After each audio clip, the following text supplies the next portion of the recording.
robe comme ça. Ah. T'as pas le choix. Non, mais c'est pas grave. C'est pas mal déjà. Elle va pas sortir.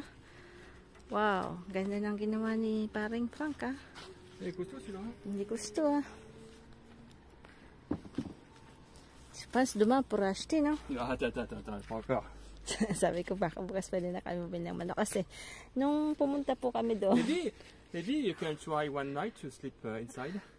Maybe. Loko-loko kang buang ka. Outside ako lang buka mamayang gabi. Kita mo dyan. Maybe you can try, huh? Ikaw kaya? Hmm? Pero maganda yan. Kasi wala naman po siyang ano. Pag bumili ka po kasi mahal, 300, 400 euro. Sayang din, di ba po? At least yan, siguro nakagasto siya ng 150. Kasi ng materials. Itong, binili niya po ito. Ang roof. Tsaka itong mga ganyan. Kasi wala po kami niyan. Pero yung mga, itong pong mga, ano, yung sa recuperation lang po.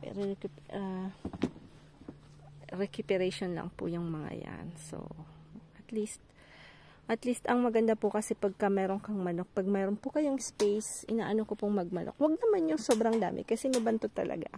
Kami po tatlo kami, so tatlo din. Kasi si Osh po lang po dito, so tatlo. Tsaka si Osh po baka next year pupunta po siya ng China. Kasi si Osh po yung inaaral ni Osh is Chinese.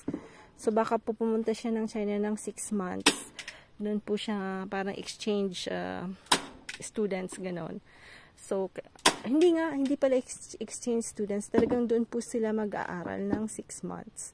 Na, ayun, para talagang maging, matutunan po talaga nilang maigi yung Mandarin. Yun. So, excited na rin po siya. So, ayan po.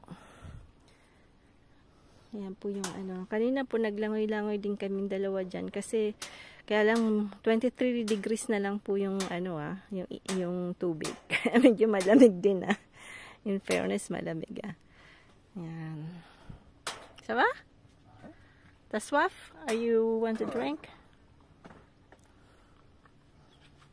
So, ayun. Titingnan natin yung ano, yung gulayan natin. Gulong mga bagay-bagay dito ni Punky ah. So, ito, tingnan po natin. Ang daming ibon. Masaya sila. Yan, ibon. Yan. Maganda po kasi na timing nung nagtanim tayo ay umulan. Ayan, tumutubo na dito.